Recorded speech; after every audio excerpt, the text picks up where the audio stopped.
Hi guys, there was a question from section 1.6, problem number 23, one of the homework assignments. One of the students had a question about it.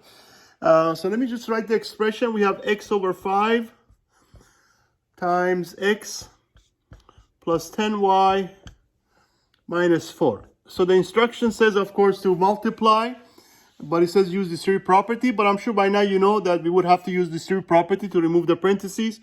So we have 3 terms, so we're going to have to distribute this term by every one of these terms and then simplify the results. So I'm going to write it out first. You can actually, as you multiply, you can also write down what it's going to turn out to be, but I'm going to go one more step. So as you distribute the first term, you get x over 5 times x. As you multiply it by second term, you get x over 5 times 10y. And also as you distribute it by the last term, you get minus x over 5 times 4. Okay, so that's the first step, and that's how we can remove the parentheses by applying distributive property. Okay, so now again, if it makes you more comfortable to think of this as a product of fraction, don't forget you can always put everything over 1. So if there is no denominator, you can always put in the 1. So you also know as you multiply to fraction, you go top times top, bottom times bottom.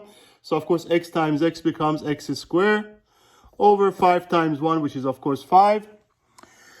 Also here, you multiply, don't forget anytime there is a common factor, remember crossway, you can always reduce. So 5 goes into 5 one time, 5 goes into 10 two times. So at the end of the day, you're just left with 2 times x times y over 1, which you're just going to simplify to 2 times xy. Because of course, denominator is 1, so you don't have to write it. Also here, nothing going to cancel, so you're just going to multiply again, top times top, which is 4 times x, which is 4x.